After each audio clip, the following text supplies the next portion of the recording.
Chapter 111. The safe house was a different one this time. A small apartment Silas kept under a false name. The air was thick with the scent of cheap coffee and tension. The Genesis seed rested on the scarred wooden table.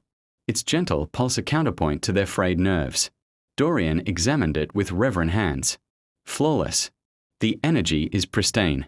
This one seed could cleanse a square mile of low-level corruption, or provide a bastion of stability for 100 years. He looked at Kaelen, who was slumped in a chair, pale and sweating. The cost? He's stable.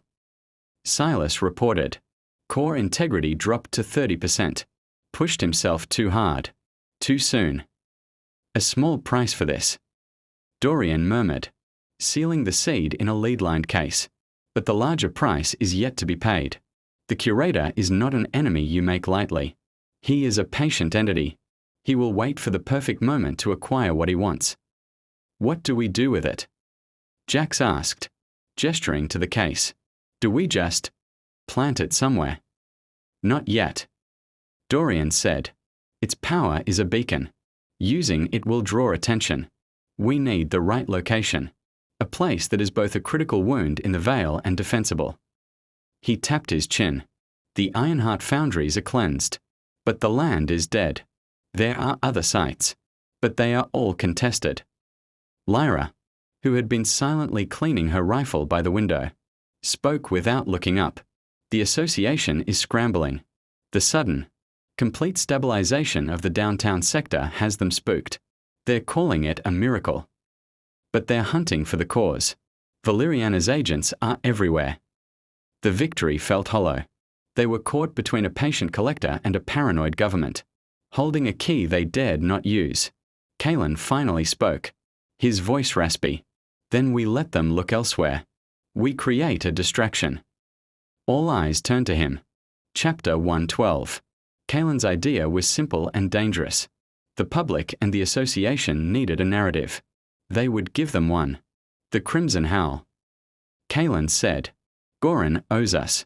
And he loves attention. We feed him a story. We tell him Obsidian Star. Using our specialized scouting and stabilization skills, identified a critical weakness in the Miramaze core and guided association forces to it. We take a backseat. Let him take the public credit. He gets the glory. We get the anonymity. Silas thought about it. A slow grin spreading across his face. It's brilliant. Goran's ego will make him sell the story better than we ever could. He'll be the hero who coordinated the city's salvation. No one will look twice at the small guild that just helped with logistics. It's risky. Lyra countered. It puts us in Goran's debt. And he's not exactly subtle. Exactly. Kaelen said. His lack of subtlety is the point. He'll be such a loud, obvious hero that he'll draw all the fire. Valeriana will be too busy dealing with his preening to dig deeper into our involvement. The plan was set in motion.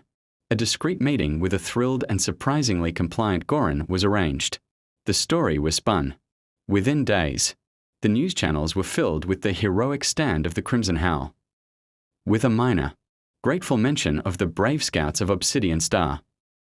As predicted, the spotlight swung firmly onto Goran. Obsidian Star faded back into the comforting shadows of obscurity. For now, the immediate pressure was off. But Kaelen knew it was a temporary reprieve. They had used their political capital. Now they needed to grow their real power. Chapter 113. With the public I averted. Dorian began Kaelen's real training. It was no longer about brute force or simple commands. It was about finesse. The Warden's blade is a scalpel, not a club. Dorian instructed in the warehouse training area. You used it to break the loom by overloading it. Crude. Now, learn to make a precise incision.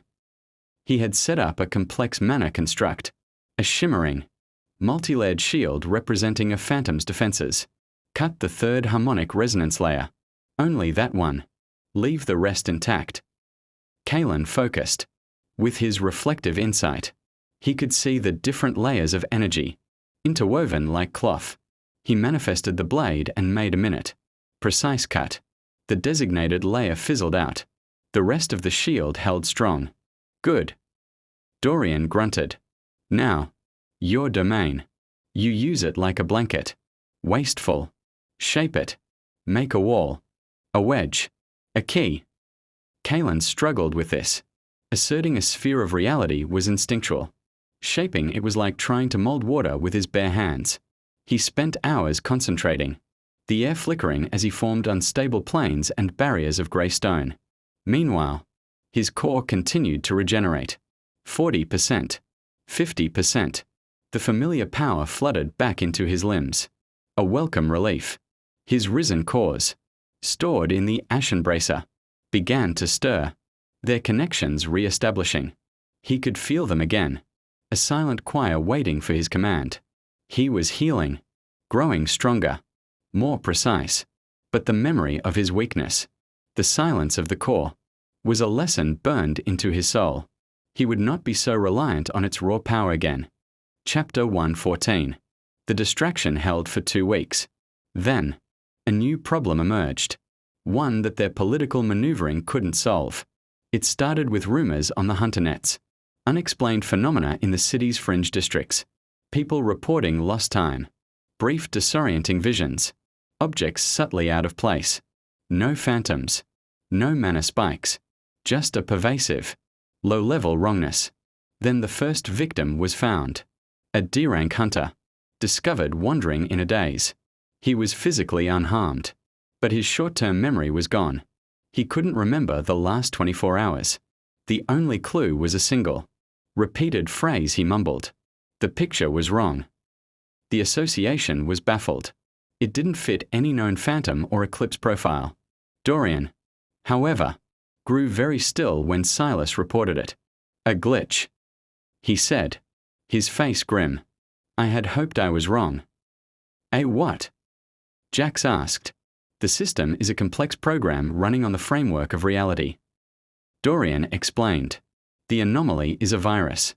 Sometimes, the two interact in ways that don't create phantoms or dungeons. They create errors, glitches in reality itself. They are rare, unpredictable, and almost impossible to fight because they aren't alive. They're just broken rules. He looked at Kaelen. This is another thing a warden is for. You don't just patch the veil. You debug the system. Your reflective insight should allow you to see the code that's malfunctioning. Your domain can act as a temporary patch, a quarantine zone. A new kind of enemy. Not a beast or a god, but a syntax error in the universe. It was a chilling thought. The call came an hour later. The association, desperate and out of their depth, was contracting out the investigation to specialized guilds. The pay was high. The risk was unknown. Obsidian Star had found their next job. Chapter 115. The glitch zone was a 3-block radius in a quiet residential district. From the outside, it looked normal, but the moment they passed the association's perimeter, the wrongness was palpable. It was the little things. A child's ball rolling uphill. The sound of rain when the sky was clear. The shadow of a tree falling in the wrong direction. The air had a static charge that made the hair on their arms stand up. Alert. System anomaly detected. Classification. Reality glitch. Type 3. Spatial or temporal incongruity. Assimilation protocol. Incompatible. Kaelen activated his reflective insight. The world dissolved into a nightmare of code. The clean lines of mana flow were tangled, knotted, and in some places, simply missing. It was like looking at a shattered screen. There, he said, pointing to a seemingly ordinary park bench. To his eyes, it was a pulsing knot of corrupted data. That's an epic enter. As they approached, the world flickered. One moment they were in the park. The next they were standing in a sterile, white room. Then back in the park. The shifts were instantaneous and nauseating. Hold on to something. Silas yelled. Kaelen didn't. He pushed back. He focused his will and asserted his domain. The grey stones spread out around them. And the flickering stopped. They were anchored. But the glitch reacted. The corrupted data around the bench coalesced. Not into a phantom, but into a thing. It was a humanoid shape, but its form was unstable, flickering between a man, a woman, A child. A beast. It had no face. Just a shifting mosaic of static. It didn't attack. It simply walked towards them. And where it stepped, the world glitched. Pavement turned to water. Then to glass. The air solidified into brief, painful walls. This was the system's immune response. A corrupted antivirus program trying to delete the problem. And them along with it. Chapter 116. Fighting the Glitch Walker was a lesson in frustration. Lyra's rounds passed through it. Silas's axe swings met no resistance. It was not a physical entity. Jax tried to get close and was backhanded by a sudden wall of solidified air that hadn't been there a second before. He flew back, his reactive armor flaring to absorb the impact. It's rewriting local physics. Jax groaned, getting to his feet. We can't hit it. Kaelen watched its code form through his insight. It wasn't invulnerable. It had a core, a central knot of the most tangled data, but it was protected by layers of shifting reality. I can see it. Kaelen said, but I can't get a clear shot. Its defenses are too chaotic. Then we make an opening. Lyra said. She shouldered her rifle. I'll make it focus on me. You do your thing. Before anyone could argue, she broke from the domain and sprinted to a new vantage point. Immediately, the world around her glitched violently. The ground beneath her feet turned to mud, then to ice. The Glitch Walker turned its static face towards her, a wave of disassembling energy erupting from its hand. Lyra was trapped, the very environment turning against her. It was the distraction Kaelen needed. The Walker's chaotic defenses were now focused on a single point. He shaped his domain. He compressed it from a sphere into a narrow, spear-like projection, a lance of absolute reality. He aimed it at the core of the Glitch Walker and thrust it forward. The lance of grey stone pierced the shifting defenses and struck the central knot of data. There was no sound. The Glitch Walker simply froze. Its form stabilized for a single second into the image of a confused-looking man in a business suit. Then it dissolved into a shower of shimmering pixels that faded away. The oppressive wrongness in the air vanished. The park was just a park again. They had fixed the glitch. Chapter 117. The association cleanup crew arrived. Their faces a mixture of relief and unease. They had no idea what Obsidian Star had done, only that the anomaly was gone. The guild's reputation, carefully kept in the shadows, began to take on a new dimension. They weren't just swarm specialists or lucky scouts. They were the people you called when the problem didn't have a name. The fixers.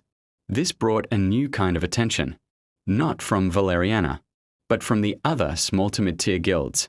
Offers for partnership, for subcontracting, started to come in. They were being slowly, quietly integrated into the city's unofficial support structure. It was a good position to be in. It provided income, resources, and a web of contacts. It also made them indispensable, which was a form of protection. Kaelen, however, was troubled. Fixing the glitch had been like performing surgery in the dark. He had patched the symptom, but he hadn't understood the cause. That night, he used his reflective insight to examine the Genesis seed. He saw its perfect, orderly code, a stark contrast to the chaotic corruption of the glitch. He saw how its creative energy could, in theory, overwrite such errors permanently. But he also saw something else, deep within the seed's pattern. A tiny, almost imperceptible flaw. A single line of code that was foreign. It wasn't part of the original, pristine design. It was a later addition, like a tag. His blood ran cold. The Curator didn't just collect things. He catalogued them, and he liked to keep track of his possessions, even the ones he had traded away. The Genesis seed was both a tool and a tracking device. Chapter 118. He told the others immediately. So the seed is bugged. Jax said, staring at the innocent-looking crystal with newfound suspicion. In a manner of speaking. Kaelen said, it's not actively transmitting, but the tag is there. If the Curator ever wants to find it, he can. Can you remove it? Silas asked. Kaelen focused his insight on the flaw. It was intricately woven into the seed's fundamental pattern. Trying to remove it would be like trying to remove a single thread from a masterpiece tapestry without causing the whole thing to unravel. No. He said finally. It's part of it now. Removing it would destroy the seed.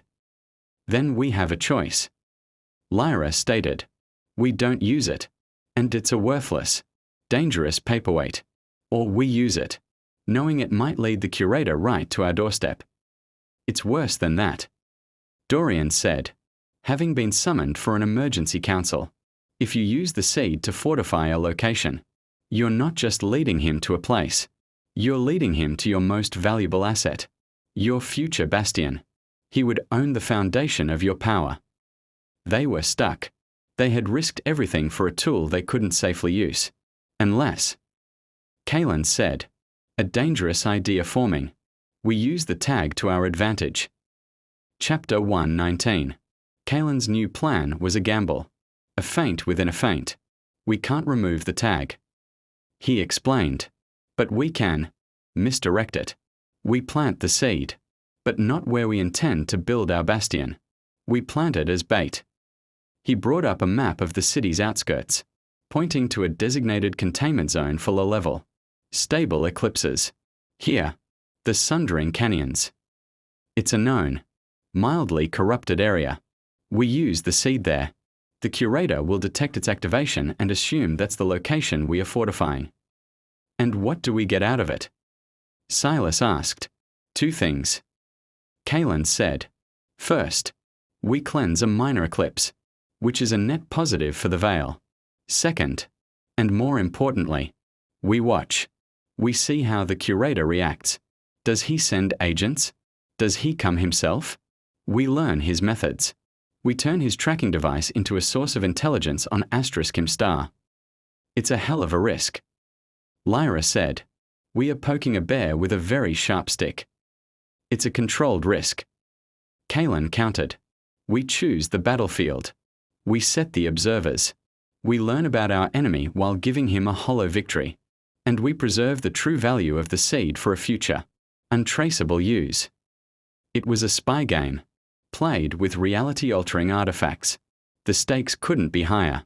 After a long discussion, Silas agreed. We do it.